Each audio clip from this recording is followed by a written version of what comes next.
As Thomas said, my name is Betsy Kelder. I'm the Executive Director of Invest in Girls, a program of the Council for Economic Education.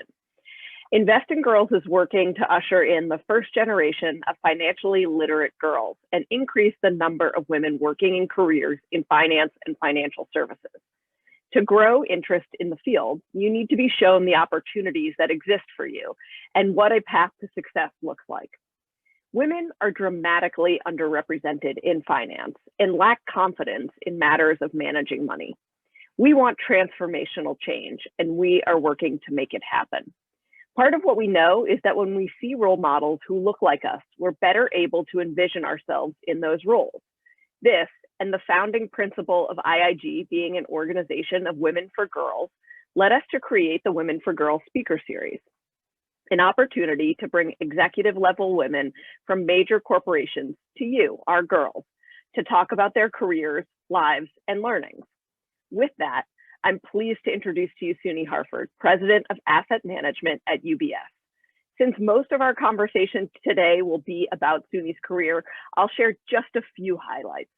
American Banker has named her one of the most powerful women in finance. Barron's believes she's one of the most influential women in finance. And before working at UBS, she was in leadership at Citibank. Importantly to us, Suni cares about lifting women up and providing an inclusive work environment for all. At UBS, she's a sponsor of the organization's women's networking and mentorship group, All Bar None. She has also served on the boards of organizations working to advance women and improve diversity and inclusion in the industry. We're so lucky to have a champion of lifting women up with us today. Welcome, Suni. Thanks very much, Betsy. Hello, everybody. I'm really happy to be here. Excellent. Well, let's just jump right in. I think it would be great for the girls to understand first just a little bit more about you, Suni. Tell us a little bit about who you are, and an overview of your career. Oh, that's such a long story. I've been, well, let's start. I am old. You'll all think that I am 59 years old. I never thought I would still be working at 59 years old. I will tell you that. I live in Ridgefield, Connecticut. I was born in Ridgefield, Connecticut. Never thought I'd come back here either, but I moved back here after 30 years in the city with my family. My family consists, I have 3 children. My eldest daughter is now 23. She just left the home after COVID and worked from home for a while, but she's working in New York City. I have a daughter who is a sophomore at the University of Richmond, and I have a son who is 16 years old. He's still here at home. He's a junior in high school. So not that different from you all in terms of where you are. And we've recently gone through a lot of the decision points that you all will do. I have a husband, I have 2 dogs. And since you are of the age to know, their names are James P. Sullivan and Mike Wazowski. So maybe a test later on where I would have gotten those names. They're both golden doodles and they bark really loudly. So if you'll hear them, that's Mike and Sully. So let's see, I went to college. Oh, there's so much here. So I went to college expecting to study law. I didn't. I fell in love with physics. Life lesson number 1, do what you like. I just fell in love with physics. Who knew? And who thought there would ever be a job attached to it? Absolutely loved it. And so majored in that. Took a job out of college. No one was hiring physicists, I will tell you. So I took a job as an actuary, literally got it out of the New York Times classified section. It was the highest paying job I could find for a math and physics major. Hated it. Put up with it for 2 years and then went back to business school. That was great. And that exposed me to the world of finance. I left business school in the mid 1980s and went to work for a company you all probably know, Merrill Lynch. So it's Bank America, Merrill Lynch today, and did something called investment banking, advising companies on how to raise fixed or debt or stocks or bonds to help them grow their businesses. Fell in love with Wall Street at the time. And again, I never expected I'd work forever in that space. And as it turns out, maybe every 5-7 years in the 35 years that I've been working, I've tried something different. And it's been a wonderful, wonderful ride. I was at Citi or companies before they were bought for some 25 years. And just 4 years ago, moved over to a different career completely in asset management, working for UBS. And also did not expect, I'm currently the CEO of that business, and it is absolutely wonderful. Very different than I had done early in my career, which is why I suppose I'm still doing it 35 years later. So let me stop there, please, Betsy, and Yeah. way too much detail. No, that's great. I'm curious. You said you fell in love with investment banking. Tell us more about that. Are there things that you can remember that were particularly exciting, or what was it about the role? And tell us, is it like The Wolf of Wall Street?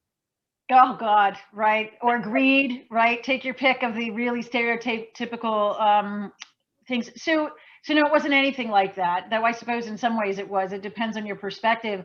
I fell in love with Wall Street because I was on a trading floor, and it's the greatest thing about this job, and what, as it turns out, I was passionate about, was change. Every single day is different. And so the experience I was getting every single day coming to the job, different day to day, and therefore making me better because I had lived through different experiences. You know, if you're in the market doing a deal, as we say, and the market's only going up, well, that's an easy deal. Come into the market and try to do something the next day, and the market's in a terrible shape, and you have to learn a completely different set of skills on how to manage that particular market. So since the market is different every day, the headlines are different every day, the world's macroeconomic outlook and what politician is winning what elections, but a very busy couple months for us here in the United States, meant for a very different agenda.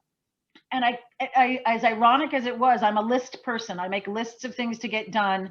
And I absolutely loved waking up every morning and having my list ready to go already from the night before of what the day was going to be like. And within 15 minutes, I could throw the list away and it was going to be a completely different kind of day. I found that energizing, and it was fun. And I worked with people that were like-minded. So we had to have a sense of humor about how the world never went the way we expected it to.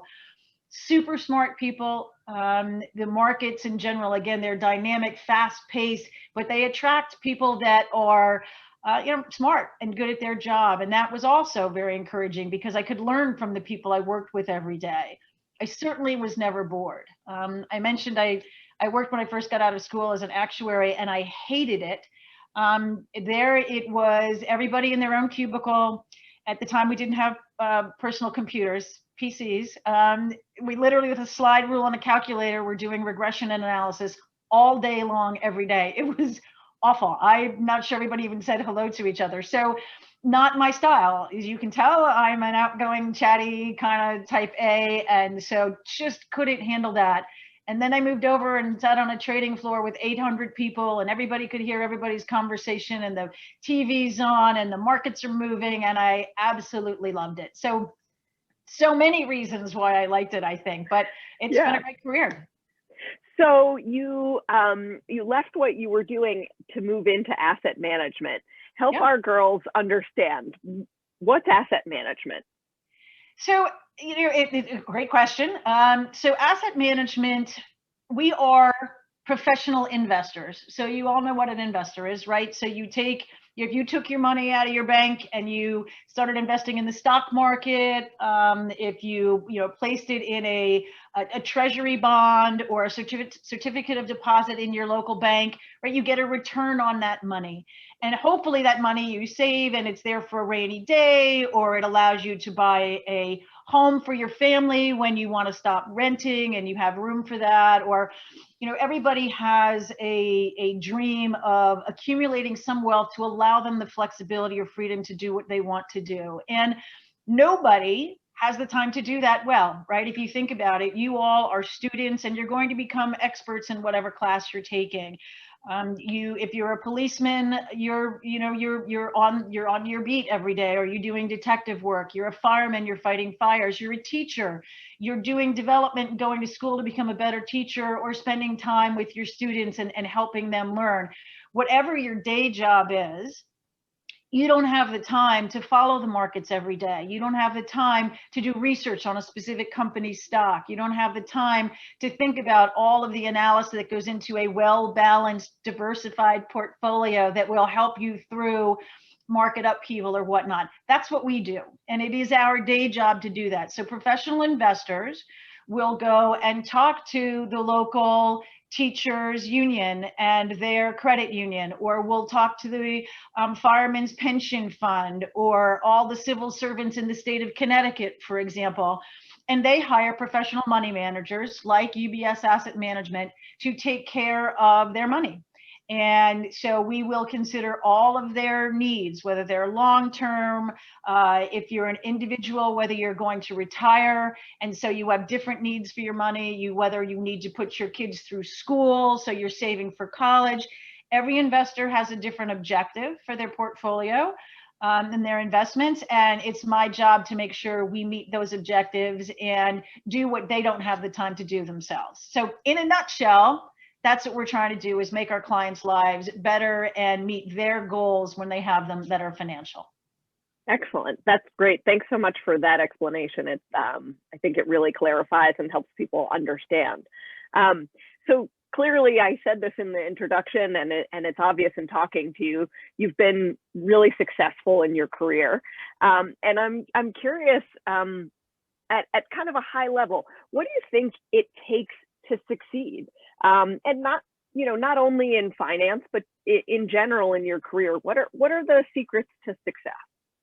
It boils down to one. I mean, there's the usual, right? You need to be, you need to be educated. You need to be smart. You need to do your homework. You need to work hard.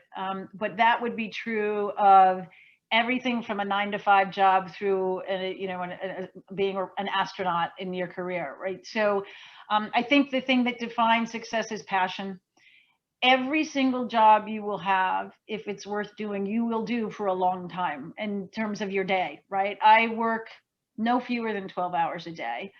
And that sounds like a lot to people, but if I think of any other career, professional career, lawyer, doctor, teacher, sports caster, all of these jobs, you're up early and you're getting smart and prep for your job, and you're working a long time. So if you're not passionate about what you're doing, boy, you're going to be miserable, and you won't have the staying power, right? You won't want to do it. You won't be as good as you would be with something that you're passionate about. So you won't be as successful as you could be. And man, it would be the longest day ever, right? My days fly. It's 2 o'clock before I'm like, wow, I'm not sure I've had lunch yet. That's why I'm still doing it 35 years later. It's every day is fun and exciting, and I certainly don't have the greatest days every day, and there are days that I drag myself to work, I suppose, but at some point in that day, I am really happy that I'm sitting there, and that passion for what I do and who I work with makes all the difference in the world. So that's as simple as it gets. Do what you love to do. Yeah, I was reading an article about you, and it was relaying a story from early on in your career on the trading floor, when a colleague tried to take some credit for a trade that you were completing. I think it was a trade. Yeah. What struck me was what followed that was a lot of really useful advice about making yourself seen and known in a way that I think is more comfortable for some people than being really overt. And so I'd love if you could just share some of the strategies that you've used, because one of the things that we like to do with the girls that we work with is help them think about how to be an advocate for themselves. And we know that that doesn't always come naturally to anyone. And so these little tips, I think, are really useful. So how do you advocate for yourself? How do you do that in a comfortable way? So I'm gonna back up a bit, Betsy, if I could, to lay the groundwork for you, because even though you all are literally a generation behind me, and I've been doing this for 35 years, some things remain true, sadly, maybe, because diversity still exists. It's still an imperative for any business, and the reality is, particularly in the finance industry, as you said, Betsy, there are few women, and there are even fewer women of color. And so the thing about diversity is that it is, I suppose it could be a double-edged sword, but visibility is absolutely critical to success in a career.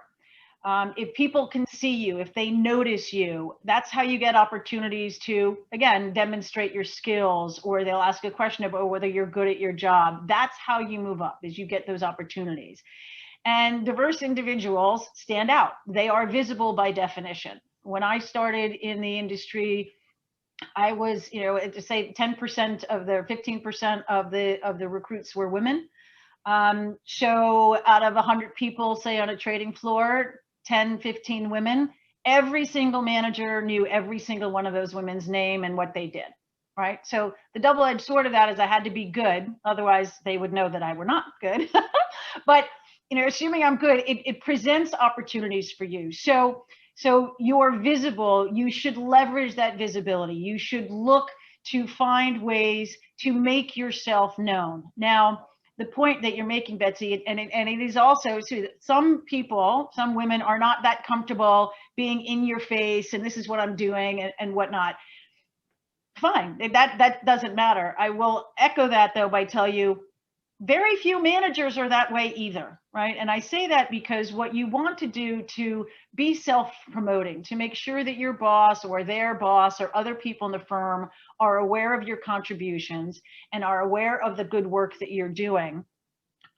You can do it one of two ways. You can do it the in-your-face way. And again, that works in some situations, and you set a meeting on your boss's schedule and you sit down and you say, you need to know, these are the things I'm doing and I'm wonderful and, power to me. And you may get some advice from people to do that. That's not my style. Doesn't mean it can't be yours, but make sure you know your audience. If your boss is not the type, and most are not, that want to hear that from you, then you need to find a different way to do it. And most bosses, well, all bosses are people too, right? If they want to have a rapport with you, they want to feel comfortable speaking with you, you want them to be able to give you constructive criticism, tell you what you're not doing well. So if you have a relationship where you're always kind of in their face and making demands or whatever, they may hesitate from having that rapport and that relationship where they can have honest dialogue with you. So be very careful to know your boss. So the story that you're talking about, Betsy, was a great one. I am an in-your-face type person. This boss actually wouldn't have minded me being in your face, but scheduling time on a boss's schedule for a month from now to do a half an hour review when they know what you want to do is talk about how wonderful you are, that's hard. And more often than not, the meetings get canceled and rescheduled and whatnot. So making it part of your everyday personality to have this dialogue, I think, is a great way to get your points across without making it so formal or officious or, as I say, in your face. So in that particular instance, I come in early in the morning on the trading floors, and I always have done. And my boss was an early person as well. So I walked in, we were the only two in the area. He was reading his paper, sitting at his desk. And when I walked by, I simply said, yo, Mike, good morning, but fingers crossed, I've got a big deal coming in today, I hope, from this bank, and it'll be our first trade with them. So I'm really excited about it. Wish me luck. And he turned the page and he said, yeah, right. Good luck, Suni. I hope you get it. So very casual, not in your face. And yet I conveyed to him, well, beside the fact that I'm in early, which is always a good message to send, that I had something going on and I was excited. I like my job. I'm passionate for my job. And there's, potential revenue coming in that would be associated with me and my team. So as the story unfolds, we did get the deal. And when the phone call came in on a trading desk, everybody shares your phone with you. So the gentleman sitting to my right was aware when the phone rang, and he heard the client tell me that I had gotten the job. And when I was getting the trade ready and whatnot, and I got off the line and I looked at my boss and yelled over, yo, Mike, and I was about to say we got the role, got the trade. And this gentleman who had been sitting to me was already telling him this, right? And so had, literally saying, guess what, Mike, we, as in he, got the trade and wasn't that great and whatnot. And because of that earlier flyby at 6 o'clock in the morning, Mike looked at him, looked at me and said, nice job, Suni, you and your team did a great job. So again, if I'd waited for the monthly meeting, if I'd waited for something formal, if I had, made a big deal about it at the time, it would have reflected less on me, or I would not have had the opportunity. As it was, just because I threw out that casual conversation, I protected the team. We got the credit that we were due. And I think the other guy learned a lesson as well, if I may say so. Yeah, excellent. I think that's a great story. And I think you can apply that in so many different ways, that it's, just communicating your passion and what you're doing day to day can be really important. And I think sometimes we all forget to do that. So it's really great advice.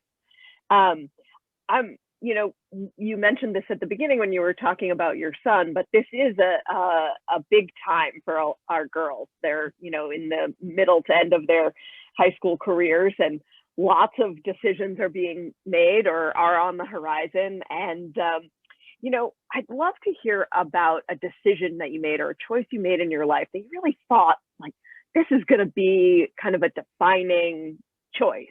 And I'm curious whether it was or not. How did it play out? That's such a great question. And when we talked about this, Betsy, I had to go back and think about it. So I suppose the first life-defining decision I made was where to go to college. I mean, I was lucky. It wasn't really a question. My parents had the wherewithal to send me to college, so it was a question of where. And I thought it was the end of the world when I didn't get into the college that I wanted to go to. In fact, ended up going to a safety school. I thought it was life defining. I thought it was kind of the end of the world. And no, it wasn't. I remember that too in my decision. Right. When I picked my major, right, it was going to be, I was pre-law, I had to do it, and it was going to be life defining, what career I would get long term. And I had to know at 16 years old what I was going to study. And no, didn't matter. Was not a life-defining moment.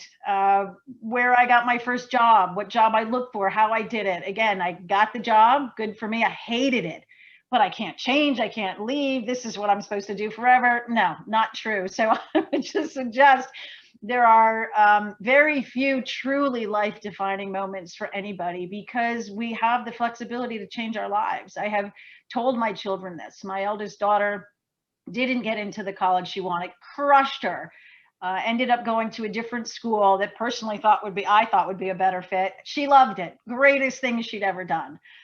She took her first job out of school, hated it. It was miserable, cried herself to work every day. So she left after a year, right? She waited the appropriate time, but so much happier now. And she a bunch of her friends, again, working from home, came over to the house, and we were laughing. They literally, not even a year out of college, could not remember where most of their classmates ended up going for college.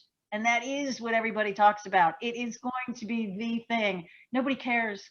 Nobody mind.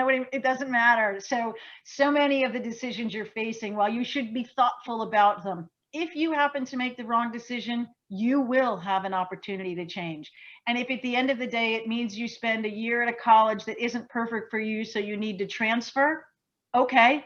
It's a year where you learn something about yourself. You learn to get through a trial period, and you still fixed it in the end, and then you can be stronger for that. So I have a hard time thinking of life-defining decisions throughout my entire life. Maybe getting married.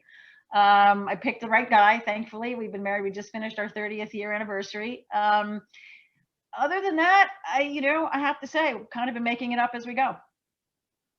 Excellent. Yeah. We talk so much, I think, these days about grit and resilience. And I think that those really come out when you have to make a decision, and then you have to, sort of live through it and think about whether you made the right decision for you, and how do you change course? Because that can be scary, but it is possible, and ultimately really wonderful. I think, Betsy, I think it depends on your attitude. And this is, there's this great book, actually, my CEO at UBS just sent it to me. He had sent it to all of us. So we're all 35-year veterans, and he sent us a book called Who Moved My Cheese? And it's a very short, very big text book about 4 mice. and whether they're willing to accept change, or whether they're going to stick in their rut in the maze forever and ever and ever. And it's quite an allegory for the rest of the world, because you can't possibly, if you think about it, where each of you sit, make only the right decision. You can't possibly. So if you know going in that some of your decisions are going to be wrong, and you know going in that when you come to those, and you will, that you've got to make the best of it and find a way to learn from it, then your whole outlook can be a lot less pressure filled. And all of you at your age, it blows me away how stressed you all are. Try not to be. Now, mind you, I tell my children that they don't listen to me. They still worry about everything. But honestly, it's not that scary. It's not that awful out there. So when my daughter was 3, we were given the book Beautiful Oops, which is sort of similar. You know, it's this gorgeous book that has sort of become a mantra, because it's all about making art and how mistakes can become creations. And I just think it's a really great message. So I like that. Who moves my cheese? That's great too. So as you think about the industry, the financial services industry, and finance at large, what are some of the changes that you've seen over your career? You know, just a couple of highlights that that you think have really moved the industry forward in a positive way. There are many, many, many things that have changed about, and I'll say Wall Street broadly defined. First of all, the stereotype you have in your mind is nothing at all what it's like. It's an incredibly collegial environment. And you know, when you have 800 people sitting with you on a trading floor and everybody kind of knows everybody's business, you become friends with an awful lot of people. So a lot of things have changed. I mean, when I started, women didn't wear pants on the trading floor. I remember the first day a woman wore a pantsuit, and it was quite scandalous, by the way. So now I feel like I'm a little Downton Abbey or something when I throw like that at you. But so literally the presence of women, the ability for women to do what they want, for women to own risk positions as opposed to just sales positions. So the world is open in finance for women to do what they want. I was the first woman at Salomon Brothers to come back to work after a child on the fixed income division. So that was a big deal. I was also the first woman to have 2 kids and come back, and have 3 kids and come back. But you know, by the time I moved over to UBS, when I left Citi, and I would say that UBS is the same now, all the women have kids, all the women come back to work. It's no longer something you presume that a woman will stay home. There are, you know, again, so many opportunities, new products, new ideas. The diversity programs are legit, right? Everybody, men and women, getting more foundational development opportunities to move around within a firm. All of these things are new. Technology is awesome. I have been working from home since let's see, I was in the Middle East actually, at a trip calling on clients. That's new too, by the way, in the last 35 years. But I haven't been in the office since the beginning of March of last year, and I am perfectly connected. When I had my first child, when I had Devin, I came back to work after 7 weeks. Maternity leave was 8 weeks, and I wanted to show I was, you know, better than everybody else. When I had the second kid, it was 12 weeks, and I came back. Well, I started working because we then had technology, computers, Bloomberg TV, as they said, where we could work from home. We got emails and things like that. Emails, yes, were new during my career. And when I had my last son, as I said, he's 16. So 16 years ago, I took the full 13 weeks. I was online the whole time. I couldn't have minded. It was easy. It was out there. And here I now have been working from home for a year. I have a number of my colleagues that I've worked with, men and women, have new children at home, thrilled that they're able to hang out with their babies and they don't have to worry about the whole sleep through the night thing and then throw on a 2-hour commute. The whole world is more flexible from that perspective. So the ability to do difficult jobs that in the past people felt you had to be in the office, you had to work from 9 to 5, or in some cases from 6 to 6, that flexibility is now leagues different than it was. And it's opened up the door to talent from all over the world to work in this industry that before was a very, very refined set of schools, people looked alike, they worked the same way, they dressed the same way, and it's a completely different world that we are in now in the financial space. So I can't even, I'm not sure how many things are the same, if I'm honest with you. Yeah, excellent. Well, I could keep asking you questions all night, but I want to remind the folks that are on the call that there is an area for Q&A. So if you have a question for Suni, I'm just going to move that box so I can see it a little better. I would welcome you to put that in the Q&A chat and let us know what you want to know. And maybe while folks are doing that, you know, we've talked all about successes. Tell us about how you approach getting things wrong, you know, failure and mistakes. We touched on this a little bit with, you know, who moves my cheese and beautiful oops, but how do you approach it, you know, the disappointment of making a mistake? That comes with time, to be honest with you. I mean, like so many, devastated the first time I'm publicly humiliated because I got something very wrong. I've been yelled at, screamed at, sworn at. I've messed up plenty of times. I think now that I've been a manager as long as I have, and I do a lot of recruiting and a lot of kids out of college, and I welcome them and I give them, you know, my top 10 pieces of advice. The first of which is you will screw up. You absolutely will. There's no way to learn if you don't, or rather, if you don't screw up, you're not trying hard enough. Either way you look at it. And I can honestly tell you that the way people handle this screw up is the most telling for me. The person that doesn't get promoted and throws a fit about it, threatens to quit, and storms out of the office, versus the person that says, well, I'm really disappointed. I think I've really worked hard for it, but I'm going to prove that to you by doubling down and work that much harder this year. And then they're at the top of the promotion list the following year.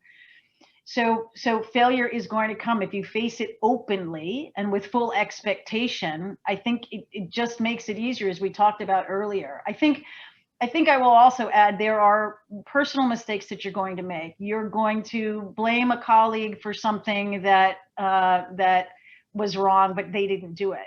You're going to publicly yell at someone or lose your cool or drop the ball in a big presentation. You're going to make some relationship errors, if you will. And the fastest you can to apologize and own your mistake will serve you incredibly well, because again, everybody knows they're going to mess up. And if there's a there but for the grace of God go I, and you apologize, they will forgive you. And then they will feel better about being honest with you when they mess up, which they will surely do. So again, I think failure is an opportunity to self-reflect and learn from it. If you don't, then that's the mistake. That's the real failure, if you don't learn from it. I'll just tell you a story, right, for these kids. You will come to work, and wherever you work for the first time in your office, I've watched one daughter do it, the others will follow, and you get your first annual review.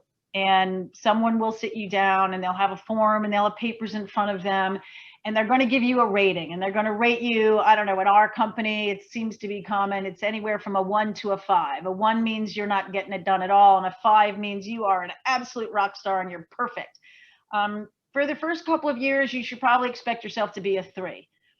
And that's fair, right? You don't know everything, or you wouldn't be new at your job. And you can't possibly be getting everything right, as we've said. But I have yet to meet someone out of college who is okay with that 3. Why aren't I a 4? I should be a 4. And even if they appreciate and they listen and they hear what it is they need to do, they're devastated.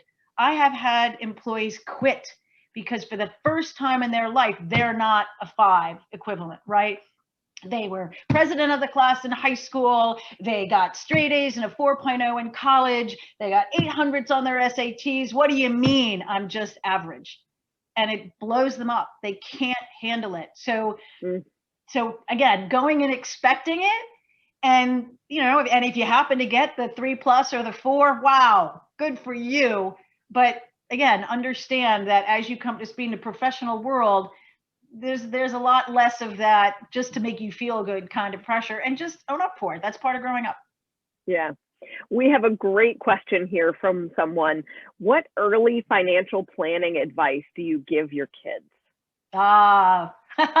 So well, assume that they don't necessarily have to have followed it, but I read a book, as all new mothers do, and I bought each of my children 3 piggy banks. One was labeled spend, one was labeled save, and one was labeled give. And the idea was that if they did a special chore, or they got, $1 from the tooth fairy, or for Christmas, grandma gave them, a $5 bill, that they would divide their money evenly among all 3 of those buckets.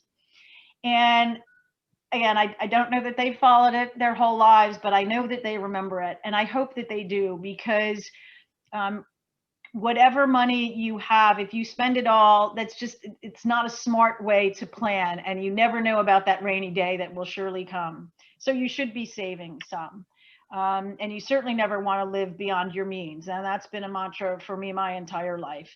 But the give bucket is a big one. There is always someone worse off than you. And teaching my children that philanthropic part, you're not always going to be able to give to someone less fortunate. You might be in those dire straits yourself, but planning to be able to do that gives you a perspective, I think, that makes you smarter about your financials, and will, again, engage you in that concept of there is someone worse off than me, and how different am I? What happens if I made it?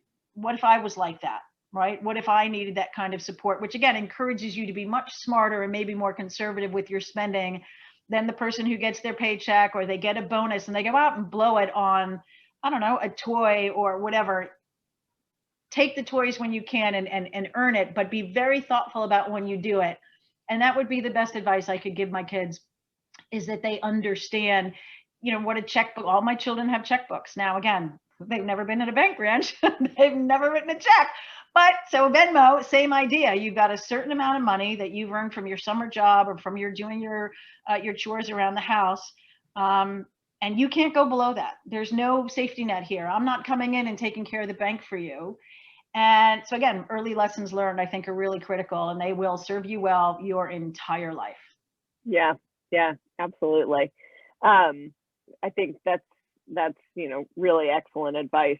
I'm wondering, who have you had in your life that's been a mentor to you, or someone who's really inspired you?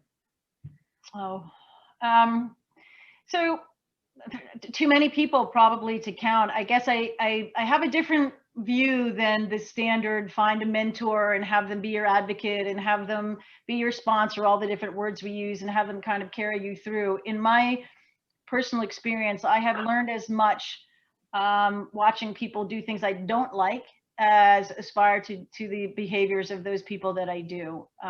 It took me a long time to have a boss that I thought was particularly good, but I could look at bosses around the room and say, wow, I want to be like that person. And I want to inspire my team in the future the way that man or woman inspires their team. So when you think about examples, which is the first role I think a mentor plays, make sure you look broadly at everybody, right? You might not like your English teacher, but that doesn't mean you can't like the other English teacher in the other section and see how they, produce the materials and engage their students. So learn from everybody, and learn what you don't like, right? Again, the boss that never gave me a real review, the boss that never read my self-assessment, the boss that never listened to what I was talking about doing.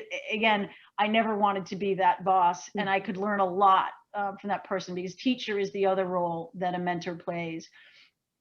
In terms of advocate, or sponsor, someone to bat ideas off of, maybe outside of your direct, line of sight in your career, too many to count. I've tried to befriend a lot of different people in a lot of different roles, because sometimes a completely different perspective is what you need. And that's been in my personal life, that's been in my family, certainly my husband, even my kids have been mentors to me in that sense. So again, too many to count, and a lot have inspired me over the years, but look everywhere for them, I guess is what I'd say. Yeah. Another question, I'm interested in working in finance. Now, what do I do? How do I set myself up for that career in the future? Okay, so what do you do? So you are in the information age. There is a lot of information available to you. So first, The one thing about finance, you have to be comfortable with numbers. I did not say you have to be good at math. I did not say you have to understand calculus and whatever else. I did not say you have to be a computer programmer, but you have to be comfortable with numbers. Otherwise, again, that whole day-to-day, you're miserable. If you'd rather be, in the library, researching English literature, maybe not the right mix. But the other thing about finance is that every job you can envision in the world, with the exception of a PhD in English literature, maybe, you can do in finance. People don't realize this, right? So I did a session with some high school seniors not that long ago, well, pre-COVID, and asked them how many of them were interested in a career in finance, and zero. I said, all right, fine. We went around the room and I said, what career do you want? And one person said, well, I want to be in marketing. You think of a brand like Citibank or UBS, it is all about marketing. We are probably one of the largest marketing brand spends in the world, right? Next person, oddly, wanted to do event planning. Well, okay, nothing's wrong with event planning, but again, so many of us, what's what we do for a living. We entertain clients, we do conferences, we launch, I spoke at Davos this morning. I mean, this is what we do. Again, there's a tremendous amount of that. Well, I like to write. So really? Well, we've got research divisions and papers, and we do a tremendous amount of writing. I want to do math. I want to do computer programming. I want to be operations. I want to be logistics. I want to be real estate facility management. Every single one of those belong in a finance career. So assuming you mean finance, like, on the trading floor, whatnot, you should take some coursework around there. And then the first thing you should do absolutely is get on the websites. Every big bank has them, every small bank has them, and they will describe their training programs, of which they will have many, and they will have ideas on what the skill set is, and they'll give you a description. Most of them these days will have a video of a young person who's been on the job for less than a year talking about what they do every day, and get a good feel for what those jobs are. If you can name 5 things that are required in a job and 5 things that you're really good at, right? Take the piece of paper out and write it down, right? Fine, write it on your phone, right? Type it on your phone, and then can find at least 2 or 3 things that overlap. That's where you want to go. And again, that works in the financial industry. It works across all the different industries, but do your homework. You'll find out a lot of that, and you'll be able to find people that are willing to meet with you. Your high school, or when you get there, your colleges will have alumni networks. They'll tell you which of those people work in that area. You want to meet them, buy them a cup of coffee, ask them for a meeting. Be very careful that your letter is appropriate. I have a lot of letters and emails that come to me to Mr. Harford. I'm not a Mister, and it's not very difficult to figure that out if you did just a little bit of homework. And you can guess, I do not respond to those emails or letters. So, again, start doing your homework, start talking to people. And when you've got that set of balance and knowledge, and you're confident that that's what you want to do, that will come through any interview and will get you in the door. Excellent. We're getting close on time here. So I want to ask you just one last question. When we spoke last week in preparation from this, you used a phrase that I thought was really interesting, and I'd love to hear you talk about it. You said, don't lean out early. And I think that is really great advice. And I'd love you just to talk a little bit about what that means to you. So we had a phrase at Citi long before Sheryl Sandberg wrote her book called Lean In. And if you haven't read it, it's worth a read. And we called it opting out. And it came about because I would sit in my office, and young women who, again, I did a lot of recruiting, and I invited them in, and I became their mentor of sorts. And so I knew a lot of these young women. And I had a young woman, well, more than one, but the typical, it was 2 or 3 years into their career, and they'd come in and they'd sit on my couch and they'd say, Suni, I'm thinking about leaving the firm. Oh my goodness, why? Don't you like it? You're doing so well, et cetera, et cetera. And I said, no, I like my job fine, and I'm learning a lot. It's really pretty cool. But, someday I want to have kids, and I want to have a family. And I just think that this job doesn't accommodate the lifestyle I want. Now, that variation is many, right? It's not always about kids. It could be I want to work more in philanthropy, or I want to do more charity work, or I want to run a marathon in 5 years and I don't have time for training, whatever it is. And I look at them and I say, all right, so you want to do that 5 years from now or 10 years from now? How do you know that you can't do both? And they look at me and say, well, because no, they're giving up way too early. Again, if I had done that, I would never have stayed. I would have left after 5 years when I got married and I started to have children. And as it turns out, I was able to do it. And I taught a lot of other people, by the way, how to let women do it. And then technology came along, and you could be on maternity leave and do all the work you want. Maternity leave, for the record, in European countries is 52 weeks. Okay. And there's lots of flexibility built into careers that will give you the time.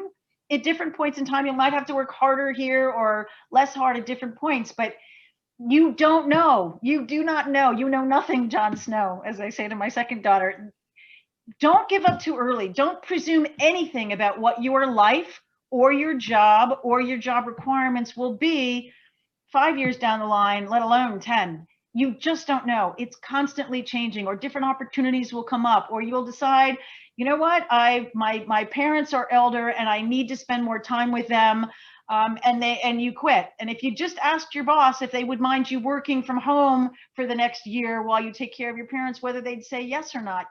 Don't give up, right? You don't know until you ask, until you get there. And by the way, you might think that 5 years from now you want to do X, Y, Z, and 5 years from now you're like, yeah, no, I don't want to do that. I want to go over here and do this. Don't give up too early. So don't lean out, I guess is what we say. I think that is a great note to end on. Suni, thank you so much. Wow, from Davos to IIG in a day. Thank you so much for spending the time with us. We really, really appreciate it. And to all of the girls who are on the call with us, thank you so much for joining us. We have 2 more speakers coming up in March, and we are working on one for February. So if you are interested, please do sign up to hear our speakers. We will be hearing from the CEO of Franklin Templeton and the CIO at Synchrony. And we are really thrilled. But most importantly, Suni, thank you so much for your time. This was just a wonderful conversation, and I really appreciate you carving some time out for us and for the IIG girls. And I hope that we're able to work with you again in the future, because this has been great. I would love to. Betsy, I'm so proud of you guys and the program, and a big thank you to you for having me, and kudos to all of you listening that are part of this program. That is it's a lot more than I ever did at that age, and I really think you guys are onto something. So I wish you all the very, very best of luck, and don't let anybody tell you can't do something you want to do. Just not worth it listening to them. And with that, Betsy, thank you so much for having me. Yeah, thank you. Have a great day. Thanks, everyone. Bye-bye, everybody.